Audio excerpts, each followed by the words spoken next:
The war had already ended in everything but the paperwork when they walked out of the communications building and into the pale morning light of Bavaria. Hannah Schreiber was the first one through the door. She had decided that before dawn, lying awake on her cot listening to the silence that had replaced the radio traffic she had monitored for 3 years. If it was going to happen, she would walk toward it standing straight. She would not be carried. She would not be dragged. Whatever came next, she would face it on her feet. Behind her came Clara, pulling her coat closed against a cold that had nothing to do with the temperature. Then Ruth, who carried her medical bag out of instinct even though there was nothing left to treat and nowhere left to go. Then Ilsa, jaw set, eyes forward, the party pin still on her collar because she had not decided yet whether removing it was surrender or survival. And finally Anna, the youngest, who paused in the doorway as though the threshold were a border she had not been given permission to cross. The American soldiers were already at the perimeter. There were perhaps 30 of them visible, arranged along the edges of the compound with the practiced ease of men who had done this many times in the last several weeks. Their rifles were present, but not raised. Their faces held the particular flatness of soldiers who were no longer afraid and no longer angry, something that looked, from a distance, almost like boredom. Hannah had not expected boredom. The official surrender had been communicated through their commanding officer 2 days earlier. The terms were clear. The Allied forces would take custody of all personnel. There would be processing. There would be questioning. Beyond that, the terms said nothing that offered comfort, and everything the women had been told in their months of service filled in the silence with its own particular horrors. The enemy has no interest in prisoners. That had been the standard phrasing in the briefings, delivered without dramatic emphasis, as though it were a simple logistical fact. German women taken by Allied forces should understand that military rank provides no protection. They will not be treated as soldiers. They will not be treated as prisoners. They will be treated as women captured by men who have been at war for 4 years and who have no commanding officers watching them in the final days of a collapsing front. Hannah had written those words down in her notebook. She had memorized them. She had believed them with the same quiet certainty she brought to everything she believed, because she had no reason then to doubt the sources, and because the fear the words produced had felt like evidence of their truth. Now she was walking across the muddy courtyard of the Bad Aibling communications station toward a line of American soldiers, and her hands were perfectly still, and she thought, this is the moment everything becomes real. The soldier who met them first was not what she had imagined. She had constructed a version of this encounter many times in the preceding weeks, the approaching figure alternating between something brutish and something coldly sadistic depending on her mood that day. The man who walked toward their group was neither. He was perhaps 30, with a broad, unremarkable face beneath his helmet, and he moved with the unhurried efficiency of someone completing a task on a list. He looked at the 5 women, looked at the group of other auxiliaries assembling behind them, and said something in English to the soldier beside him who wrote it down on a clipboard. He had not drawn his weapon. He had not raised his voice. He had looked at them the way a man looks at a problem that is his professional responsibility to solve, which was unsettling in its own way, because it meant they were not, to him, a target. They were a category. And being a category, being something processed rather than something punished, was not what anyone had prepared her for. A translator appeared, a young private, barely old enough to shave, who spoke German with an accent that would have been comical in different circumstances. You will follow. You will keep your hands visible. You will not run. You will not resist. You will be transported to a processing facility. He paused, consulting a small card in his hand. You will be treated in accordance with the Geneva Convention. Clara, standing beside Hannah, said nothing. But Hannah heard her exhale, the slow, controlled release of someone managing a very specific kind of fear. They were directed toward a row of military trucks idling at the compound gate. The exhaust hung in the cold morning air in soft gray drifts, and the smell of diesel mixed with wet grass and the distant faint sweetness of something Hannah could not identify. Someone's coffee, perhaps, somewhere in the camp beyond the fence. At the back of the nearest truck, a wooden step had been set in the mud to help people climb up. A soldier stood beside it, not holding anyone's arm, not speaking. He simply held the canvas flap open with one hand, so those climbing in could see where to step. It was such a small thing. It was the kind of gesture a person made without thinking, The automatic courtesy of holding a door, the reflex of someone who had been raised to believe that you did not let a canvas drop in someone's face when they were trying to get through it. Hannah climbed in and sat on the wooden bench that ran along the truck's interior wall. She did not look at the soldier. She looked at her hands in her lap and thought about the briefing notes she had memorized and tried to locate, in this moment, the thing she had been told to expect. The cruelty, the satisfaction, the evidence that what she had been told was true. The canvas dropped after the last woman was inside.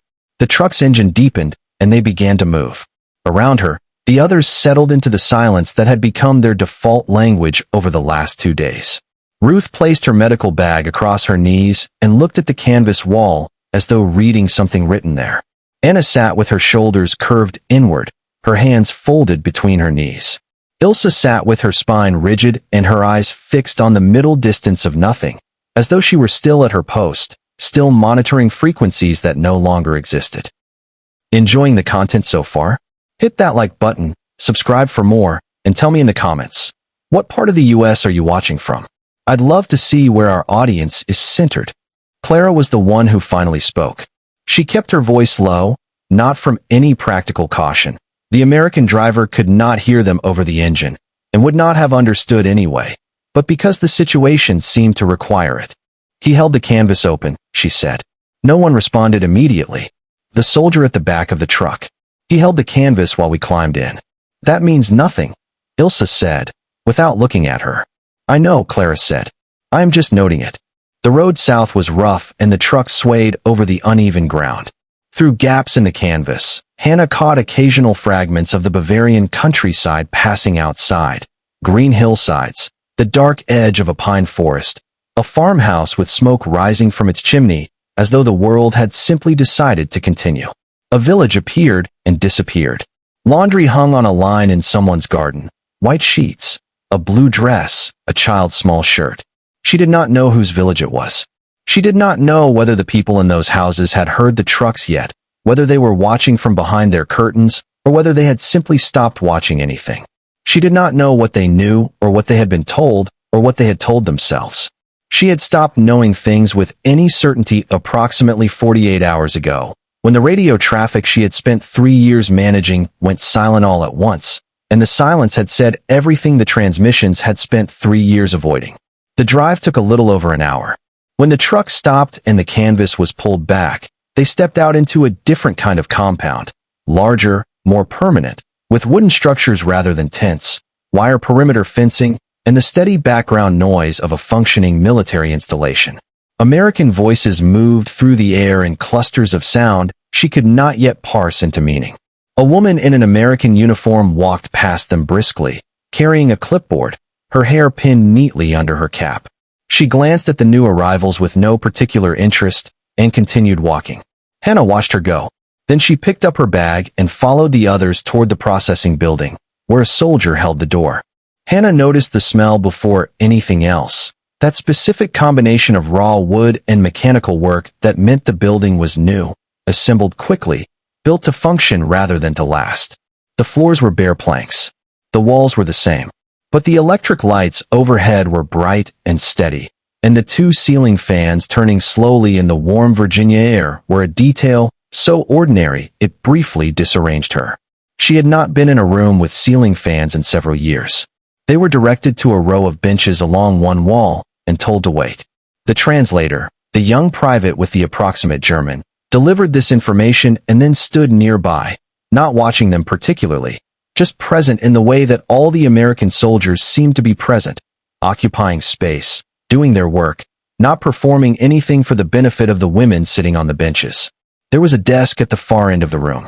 Behind it sat a corporal with reading glasses and a stack of forms, working through them with the patience of a man who understood that paperwork was its own kind of war and intended to win. At regular intervals, he would call a name from a list, and a woman from their transport group would stand and walk to the desk and be asked a series of questions that the translator relayed with neutral efficiency. Name, rank, unit, place of birth, next of kin. Ilsa, sitting 2 places down from Hannah, had removed the party pin from her collar somewhere between the truck and the bench. Hannah had not seen her do it. She noticed only the small, empty circle on the fabric where the metal had sat for so long it had worn a faint impression. Ilsa's face showed nothing. She was looking at the wall opposite as though she had decided to be interested in wood grain. When Hannah's name was called, she walked to the desk and answered each question in German, waiting for the translation, watching the corporal write her answers in his careful American hand. He did not look up at her when she spoke.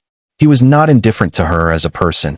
He was simply working, and she was the current item requiring his attention, and there were 15 more items behind her. When he had finished, he stamped her form, placed it in a tray, and said something to the translator. You will be issued a kit. You will be shown to your quarters. Dinner is at 6. Dinner. The word landed with a peculiar weight. Not what she had been waiting to hear. Not the word that fit the shape of what she had been expecting since the morning. She walked back to the bench and sat down, and said nothing. The kit was a canvas bag, olive green, the size of something a person might pack for a weekend away from home. A female corporal distributed them, moving down the row of benches with the same clipboard efficiency Hannah had seen in the woman outside, setting one on the bench beside each new arrival, without ceremony or explanation. The contents would explain themselves, apparently, which they did. Inside Hannah's bag, a change of clothes, folded, 2 pairs of socks, a small tin of something that turned out to be hand cream, a comb, a toothbrush in a paper sleeve, toothpaste, a razor, and at the bottom, wrapped in a square of thin paper, a bar of soap. She picked it up. It was white. Not the gray white of the soap she had been using for the last 2 years, the ersatz block that crumbled at the edges and left a faint mechanical smell on the skin no matter how thoroughly you rinsed, but an actual, solid, clean white. She turned it over. There was a word pressed into the surface, ivory. Beneath it, a small oval stamp with the number 99 and 44/100% and the words pure underneath. She held it for a moment without doing anything. Then she brought it to her face and smelled it. It was extraordinarily ordinary. Clean, faintly sweet, the smell of nothing complicated, of a bathroom on a Sunday morning before the war, of something so everyday it had no weight, the kind of smell that existed in the background of a life that assumed such things were simply available. She had forgotten what that assumption felt like. She had forgotten there was a version of the world where soap smelled like this because it was simply made properly, without substitution, without shortage, because there was enough material to make it the way it was supposed to be made, and that was not remarkable in any way. She lowered her hand. Anna, sitting beside her, had opened her own kit and was now holding her bar of soap in both hands with the careful attention of someone handling something fragile. She did not smell it. She just held it, looking at it, as though she had not decided yet what category of object it belonged to. Neither of them said anything. Their quarters were in a long wooden barracks building set back from the processing area, divided into sections by low partitions that created the suggestion of privacy without quite achieving it. Each bunk had a mattress, thin but present, covered with a rough sheet and a blanket folded at the foot. There were windows along both walls, and the evening light came through them at a low angle, laying long pale rectangles across the floor. Ruth set her medical bag under her bunk with the habit of someone who had learned to keep it within arm's reach at all times. She sat on the edge of the mattress and pressed her palms flat against her thighs and looked at nothing in particular. Clara lay down without undressing and stared at the ceiling. Ilsa claimed a bunk at the far end of the partition and arranged her few belongings with a precision that looked, from the outside, like control.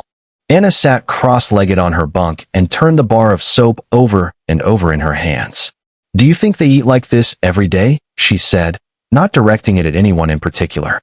She was referring to the dinner they had just come from, a meal served in a long hall at tables that were simply tables, not ration distribution points, not the end of a supply line that had been stretched beyond its functional limit.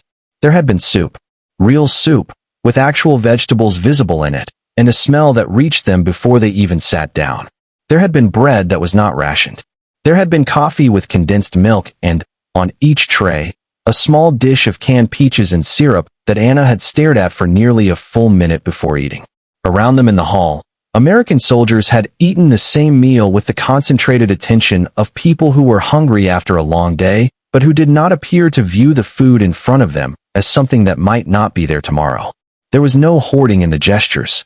There was no calculation in how they ate. They consumed their meal the way people consumed meals when they had never been seriously required to wonder if there would be another one. I don't know, Hannah said. It seems like they might, Anna said. She was still turning the soap over. It seems like this is just how things are here. Don't, Ilsa said from her end of the partition. Her voice was flat. They're showing us something. They want us to. She stopped. The door to the barracks had opened. A woman in an American uniform walked in, carrying a clipboard in one hand and a torch in the other, though the lights were still on. She was perhaps their own age, dark-haired, and she moved through the barracks the way she clearly moved through most spaces, with the forward velocity of someone who knew where she was going and had already decided it was worth going there. She stopped at the partition, swept the torch over the bunks in a routine visual check, and made a mark on her clipboard. Then she turned to leave. At the door, she paused and said something to the male corporal standing in the corridor outside. Her tone was clear and direct. A correction about something, the timing of something or the location of something, delivered without aggression but without question. The corporal nodded and adjusted. She walked on. The door swung shut. In the quiet she left behind, no one spoke for a moment. It was Clara who broke it, in the same low tone she had used in the truck that morning. She corrected him, she said. She is an officer, Hannah said, though the words felt insufficient as she said them. He was older than her, Clara said. By at least 10 years. She had the rank, Ruth said, from behind her partition. Yes, Clara said. She did. The lights in the barracks were cut at 9 o'clock by a switch somewhere outside the building. The fans continued turning in the dark, moving the warm Virginia air back and forth across the room in slow, regular sweeps. Outside, the sounds of the camp settled into their nighttime register. A distant engine, voices somewhere on the other side of the wire, the particular quiet of a place that was operational but not afraid. Hannah lay on her back and looked at the ceiling and thought about the woman with the clipboard. She thought about the male corporal nodding. She thought about the bar of soap on the shelf above her bunk, still in its paper wrapping, still smelling of nothing more complicated than what it simply was. Sleep, when it came, arrived without ceremony. And she had not, she realized in the last moment before it took her, been afraid since approximately the moment the truck canvas had been held open by a soldier who had done it without thinking. That fact felt important. She did not yet know what to do with it. The days developed a shape. It was the first thing Hannah noticed about captivity, not the confinement itself, which was less absolute than she had expected, but the way the hours were organized. Breakfast at 7. A morning work detail, light and supervised, folding laundry or assisting in the camp kitchen. Midday meal at noon.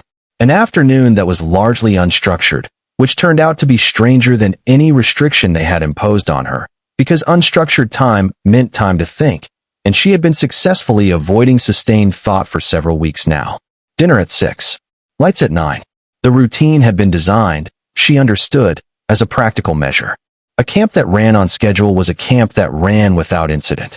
But the effect of it, after the chaos of the final weeks of the war, the collapsing communications, the contradictory orders, the long silences on frequencies that should have been full, was something close to disorienting relief. The days here had edges. Each one ended, and a new one began in a way that could be trusted. Ruth said it was a technique. They regulate the body to calm the mind, she said one morning, watching the routine of the camp with a nurse's appraising eye. It is what you do with patients who have experienced severe disruption. We are not patients, Ilsa said. No, Ruth agreed. But we are disrupted. Ilsa had nothing to say to that. Corporal Betty Simmons appeared on the third day with a box of materials under one arm and the expression of someone who had volunteered for a task and intended to complete it competently. She was from Chicago, they learned, through the translator who attended the first session and was gradually, over the following days, needed less and less. She had studied languages at a university. She said the word university the way people said words that described something ordinary in their world, without decoration, and had enlisted in the Women's Army Corps in 1943. She drove her own Jeep. She smoked Lucky Strikes on her brakes, standing outside the barracks door with one ankle crossed over the other, looking at the middle distance with the comfortable self-possession of someone who simply occupied space without needing permission for it. The English sessions were practical rather than formal. Betty wrote words on a chalkboard and spoke them clearly. She used objects, a pen, a cup, a chair, to build vocabulary in the direct, unsentimental way of someone who had learned languages herself and knew that the fastest path through grammar was concrete repetition. She corrected pronunciation without mockery and moved on without dwelling on errors, which was itself a small pedagogical statement that none of them could have articulated, but that all of them registered. Anna took to it immediately, repeating words under her breath with the focus of someone converting a fear into a tool. Clara's English turned out to be better than she had admitted. She had studied it at school before the war, and it came back to her like a room she had locked and not entered for years, dusty but intact. Ruth learned efficiently and with professional interest, filing away medical vocabulary with particular attention. Hannah absorbed it methodically, building structure, understanding the architecture of the language before committing its furniture to memory. Ilsa attended the sessions and spoke very little, but she listened. That was something. On the sixth day, Betty arrived with the language materials and also a copy of Life magazine, which she set on the table between them without comment before beginning the lesson. It sat there for the first 20 minutes, its cover face up, a photograph of an American city street, wide and bright, storefronts and automobiles and pedestrians who were moving through their day with the relaxed forward motion of people who were not afraid of the sky above them. When the lesson paused for a water break, Anna reached for it. She turned the pages slowly, the way people turned pages when they were trying to look casual about something that was not casual at all. The others, by degrees, found reasons to look. The magazine was dated February 1945. While they had been in the last months of a war that was consuming everything in its path, this had been printed and distributed and read by people in supermarkets. Page 4. An advertisement for a refrigerator, white and large, with an interior photograph showing shelves lined with food. Not wartime food, not rations, not substitutions, but food presented as something to be chosen from, as though having too much of it was the problem being solved. Page 9. A photograph spread of a new housing development outside of Detroit. Dozens of identical houses with lawns and driveways and cars parked in front of them, and a caption that treated this as news of a pleasant and unremarkable kind. Page 16. A woman at a desk. Not a secretary's desk, not a typing pool position. A desk with her name on a placard, Margaret L. Heron, Assistant Director. She was perhaps 40, photographed in mid-sentence, looking at something off-camera, her expression carrying the focused animation of someone in the middle of a thought worth completing. Hannah looked at that page for a longer time than she looked at any of the others. She did not say anything about it. She turned the page. The radio was in the common room adjacent to the barracks, a large wooden set positioned on a shelf against the wall, present as a matter of course, the way furniture was present. American soldiers used it in the evenings, and the door between the common room and the barracks corridor was not always fully closed. The first evening the music came through clearly. Hannah was lying on her bunk, composing a letter she had not yet decided whether to send. She became aware of it gradually, the way awareness of music works when it arrives through a wall, first as rhythm, and then as melody, and then as something that organizes itself inside the body before the mind has finished deciding what it is. It was a big band recording. Brass, percussion, and underneath it a clarinet line that moved with the easy elegance of something designed purely to produce pleasure in the listener. No function beyond that, no message, no obligation. Just organized sound intended to make a person feel that the world, for 3 minutes, was a manageable and even agreeable place. Later she would learn it was Glenn Miller. That evening she only knew it was unlike anything the radio had offered in the last 3 years of state-selected music, which had carried its purpose on its surface, which was always trying to be something, always trying to produce a particular effect in a particular direction. This was not trying. This was simply playing. She heard, from behind Clara's partition, a sound she recognized after a moment as Clara turning over on her bunk. Then quiet. Then, almost inaudibly, the soft repetitive sound of someone's foot moving against a blanket in approximate time with the music. She said nothing. Clara said nothing. The brass moved through its changes, and the evening light dropped slowly below the windows, and the fan overhead continued its patient work. Ilsa appeared in the corridor doorway shortly before lights out, having been in the common room. She looked at the room with her usual assembled expression and then crossed to her bunk. As she passed the foot of Hannah's bed she slowed, almost imperceptibly, and then continued. "They have 6 radio stations here," she said, to no one in particular, sitting on the edge of her bunk with her back to them. 6. No one responded immediately. "In the evening," she added. 6 different stations. She lay down and turned toward the wall. Hannah placed her unfinished letter inside her kit bag and looked at the ceiling. 6 stations. Not one state frequency delivering approved content at approved hours. 6 different frequencies, running simultaneously, each one offering something different. Because the infrastructure simply existed to carry that much and someone had decided to use it, not as a demonstration of anything, not as a message to anyone. Just because it was there, and because people liked music and variety and the reasonable choice of one thing over another. She thought about the woman on page 16 of the magazine. Margaret L. Heron, assistant director. She thought about Betty Simmons correcting the older corporal in the corridor with her clipboard and her forward momentum and her plans to study law, mentioned in passing on the 4th day of English lessons as though it were the kind of plan a person simply made. She thought about the bar of soap still sitting on the shelf in its paper wrapping. Outside, the camp settled toward its 9 o'clock silence. Somewhere across the wire, a soldier laughed at something another soldier said. The laugh was easy and unguarded. The laugh of a man who had been told his whole life that the world was a place where laughter was permitted, even after everything. Hannah closed her eyes.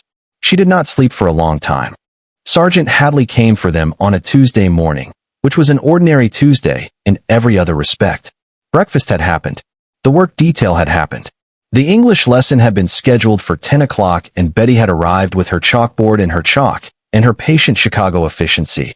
And they had worked through 40 minutes of vocabulary and a grammar construction that Clara had challenged with a precision that made Betty pause and then concede the point and then write a correction on the board, which Clara accepted without visible satisfaction because she had not been looking for victory, only accuracy.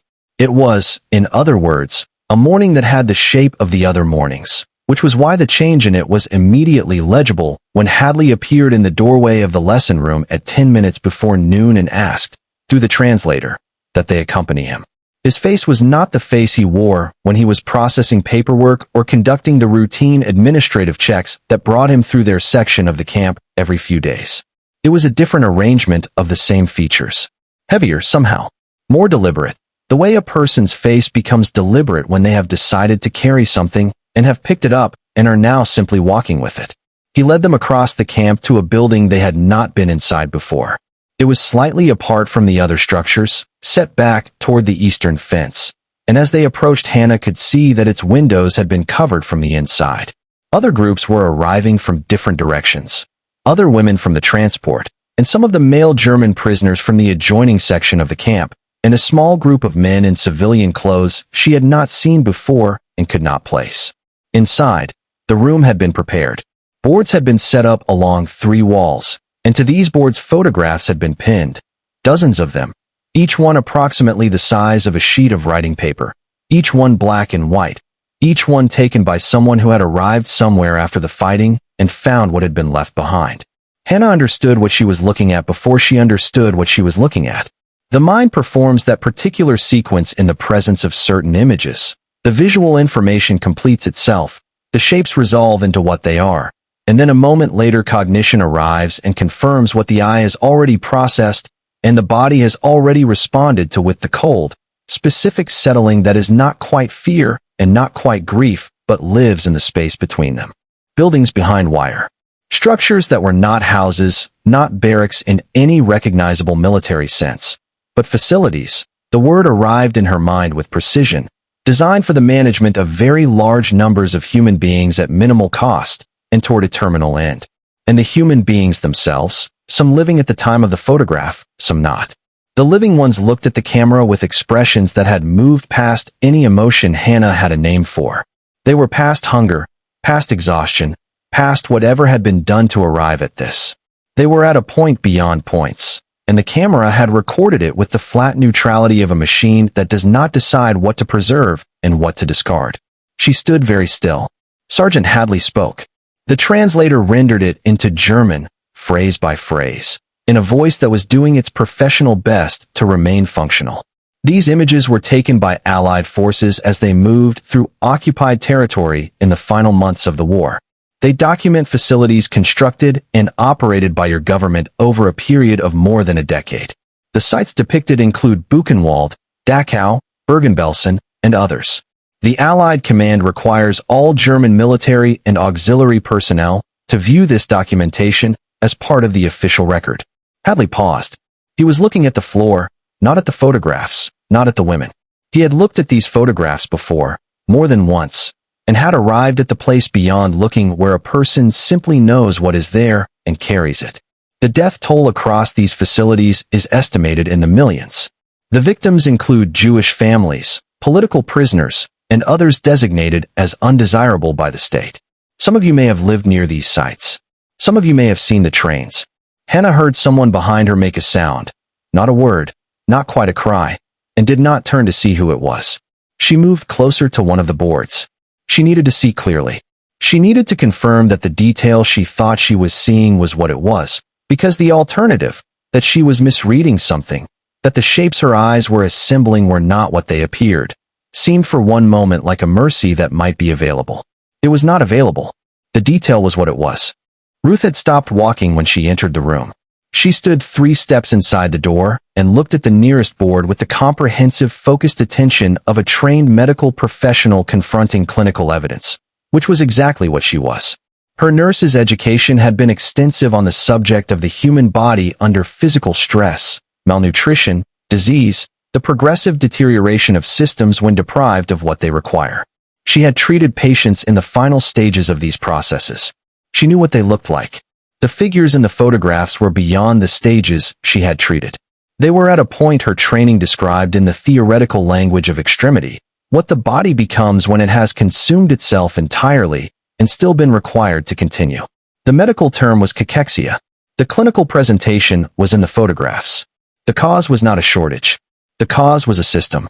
She understood this with the part of her mind that processed information before the emotional structures caught up, and then the emotional structures caught up, and she sat down on the floor. Not a collapse. A decision, made quickly and without drama, to be on the floor rather than to fall to it. She sat with her back against the wall beside the door and her medical bag in her lap, and looked at the middle of the room and breathed in the deliberate way she had learned to breathe when a patient's situation required her to remain functional. Anna crouched beside her, did not speak, simply crouched there and was present, which was the only thing available. Ilse had walked the full perimeter of the room. She had looked at every board, moving steadily from one to the next with her arms folded and her jaw set, and she had looked at each photograph for approximately the same amount of time. She had not made any sound. She had not changed expression in any visible way. When she reached the last board and had seen the last image, she walked to the door and opened it and went outside. She was gone for nearly 2 hours. Henna did not go after her, because she understood that there was no going after, that whatever was happening outside the door was something that required the particular privacy of no witnesses. She had been in the room long enough herself to know that what you did with the first contact with these images was not something to be shared until you had decided what you thought, and that deciding what you thought was not a short process, and that anyone who arrived at a conclusion quickly either had not looked or had arrived at the wrong one. Hadley remained in the room while they looked, not directing, not supervising, simply present, as he seemed always to be present, as a matter of responsibility. At one point Hannah became aware of him standing a few feet away from her and looked up from the photograph she was studying. His face held the deliberate weight she had seen when he collected them that morning, but there was something else in it now, something that was not quite directed at her, but that she was close enough to see. He looked at the photographs, and he looked at the women looking at the photographs, and his expression said, plainly, that he had not wanted to do this and had done it anyway, because not doing it would have been a different kind of wrong. Hannah said, in English, her English, still approximate but functional, were they told? Hadley looked at her. The people, in the photographs, were they told what was happening? He considered the question seriously. No, he said. They were told something else. She nodded. She was not sure what she was nodding at. The information was not new in the way that information was usually new. It was new in the way that a thing you have not permitted yourself to complete becomes new when you finally complete it. We were told, she said, slowly, picking the English words with care, that the trains were for relocation, that the facilities were for labor and reform, that the party was building something that required sacrifice. Hadley said nothing. I wrote it down, she said. The briefings. I wrote them down because I believed in precision, in accurate records. She paused. I was very good at my work. The sentence arrived in the air between them and stayed there. Hadley did not offer absolution and did not offer condemnation. He looked at her with the same tired, decent steadiness he brought to everything and said, "What you do next is what matters now." She did not respond. She turned back to the photographs and continued looking, because looking was the only honest thing left to do, and whatever came after it would have to be built on the foundation of having looked, properly, without flinching, at what had been done in the name of everything she had been given to believe in.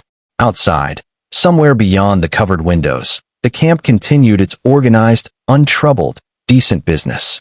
A radio was playing. When Ilsa came back, she sat on the bench at the edge of the room and looked at her hands for a long time. Then she looked at the photographs. Then she looked at her hands again. She did not say that she had not known. She did not say that she had known. She said nothing at all, which was, Hannah thought, its own kind of beginning. The announcement came on a Wednesday, which also seemed like an ordinary day until it wasn't. Lieutenant Colonel Marsh delivered it himself, standing at the front of the assembly hall with his hands behind his back and his uniform pressed with the geometric precision of a man who believed that appearance was a form of respect, not for himself, but for the occasion. The translator sat at a small table beside him and rendered each sentence into German with a deliberateness that suggested he understood the weight of what he was conveying and intended to carry it without dropping anything. The war in Europe was over. Germany had surrendered unconditionally. The process of repatriation was being organized under the supervision of the Allied Command in coordination with the International Red Cross. Transport would be arranged in phases over the coming weeks. All German military and auxiliary personnel currently held at the facility would be given the opportunity to return. Marsh paused there, and the translator paused with him, and the pause had the quality of a space intentionally left open. However, the circumstances of the end of the war were such that certain individual situations required individual consideration. Families displaced or lost. Cities destroyed. Some personnel might have legitimate grounds to request a delayed return or to apply through official channels for temporary extended status while their situation was assessed. These applications would be reviewed on a case-by-case basis. Anyone wishing to discuss their individual circumstances could arrange a meeting with the administrative office. Marsh looked at the assembled room over the top of his reading glasses with the expression of a man who had delivered complicated news many times and understood that delivering it clearly was the only thing in his control. "You have until the 14th of July to declare your intentions," the translator said. "That is 3 weeks from today." The 5 of them did not discuss it immediately. This was not avoidance. It was the instinct of people who had learned, over the preceding weeks, that the important conversations needed time to become possible, that you could not simply begin them, that they had to arrive on their own schedule, and that pushing them before they were ready produced not truth but performance. They spent the first week after the announcement in a kind of suspended ordinary life. English lessons continued. Betty arrived each morning with her chalkboard and her forward momentum, and the sessions had by now evolved from basic vocabulary into something approaching genuine exchange. Conversations that were approximate and sometimes comic in their imprecision, but that were real conversations, in which real things were said about real subjects and occasionally misunderstood, and then clarified and occasionally left productively unclear. Betty talked about Chicago with the unself-conscious affection of someone describing a place they had never seriously imagined not returning to. The lake. The winters. A diner on Michigan Avenue that made a particular kind of rye toast she had been thinking about for 2 years. Her mother, who worked in a department store and had strong opinions about hats. Her plan to enroll in law school in September, which she discussed in the future tense with the calm certainty of someone describing a train they had already booked a seat on. "Women can study law here," Anna said one morning, in her new English, which was the cleanest and most instinctive of any of them now. It was not a question. "Sure," Betty said, without looking up from the board. "Why wouldn't they?" Anna looked at the table for a moment. Then she wrote the vocabulary word Betty had given her and moved on, But Hannah, sitting across from her, saw her lips pressed together briefly in the expression of someone filing something away in a place they intended to return to. On the 9th day, Clara said, "I am going home." They were in the barracks, the evening light coming through the windows at its low summer angle, and Clara was sitting on the edge of her bunk with her hands folded, not looking at anything in particular, in the posture of someone who had already finished a long internal process and had arrived at a place of resolution. "My mother is in Hamburg," she said. "Or she was. I have had one letter. She is alive. The city is." She stopped and started again. "There is work to do there. There are people who need things that I know how to do. I cannot stay here while that is happening." No one challenged this. It was true on its own terms, and it was Clara's truth, built from her particular materials, and it fit her the way it was supposed to fit. "I am going home also," Ruth said, from behind her partition. Her voice was calm and decided. "I am a nurse. Germany is full of people who need nurses. Whatever I think of what I have seen here, whatever I think of all of it, that does not change what my hands are for." She came around the partition and sat on the end of Anna's bunk and looked at the room. "I will go back different," she said. "I will practice differently. I will understand differently what I am looking at when I look at a patient and what it means that they are there. But I will go back." Hannah nodded. She understood. Ruth's identity was located in something specific, in the work, in the hands, in the direct transaction between skill and suffering. That identity had not been destroyed by what she had seen in the photographs. It had been clarified, at enormous cost, and clarified things could still be used. Anna waited 2 more days before she said anything. When she spoke, she said it simply, the way she said most things, because she had never had ideology to dismantle, and so had nothing to construct elaborate language around. "I want to stay." She was looking at her hands, which had become, Hannah noticed, a posture the women adopted when they were saying something true. "There is nothing in Bavaria waiting for me. My father's farm. A life that was decided for me before I was old enough to decide anything." She paused. "I have been watching Betty for 6 weeks. I am going to stay, and I am going to learn, and I do not know what comes after that, but I know that whatever it is will be chosen by me." The room was quiet for a moment. "That is a big thing to decide," Clara said, not as a challenge, but as a recognition of scale. "I know," Anna said, "but I have decided it." Hannah went to the administrative office on the 13th day. She sat across the desk from a staff officer who had a form in front of him and a pen in his hand, and she looked at the form for a moment before she spoke. She thought about the bar of soap that was still in her kit bag, still in its paper wrapping, though she had used other soap since, and had stopped requiring herself to explain why she had kept it. She thought about Margaret L. Heron, assistant director, and about Betty's train already booked to law school, and about the 6 radio stations running simultaneously because the infrastructure existed to carry that much, and someone had decided to use it.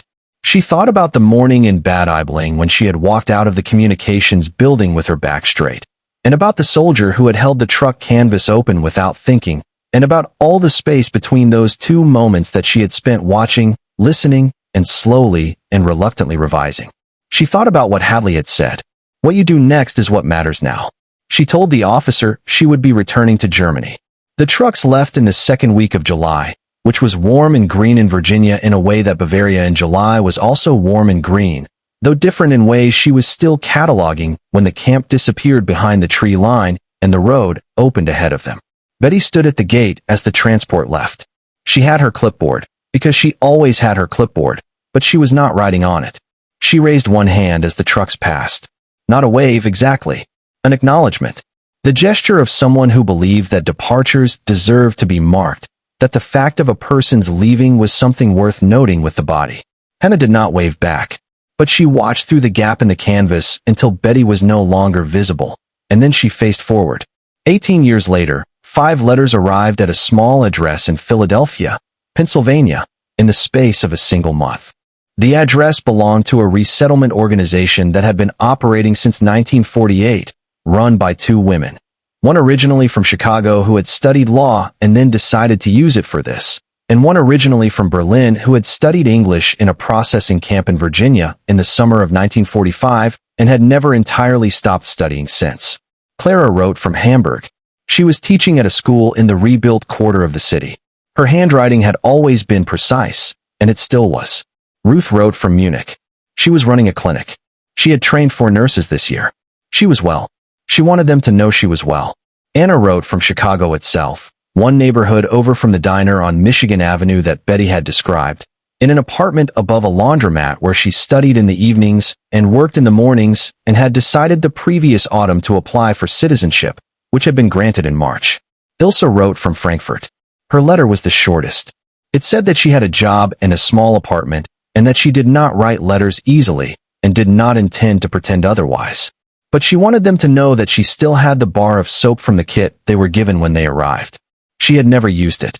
She kept it on the shelf above her sink, still in its paper wrapping. She had kept it, she wrote, because it was the first object she had ever been given without being told what it was for. No one had explained it. No one had required anything from her in return. It had simply been placed beside her on a bench by a woman with a clipboard, on the first day, as a matter of course. The unremarkable institutional assumption of a society that believed people should have what they needed because they were people.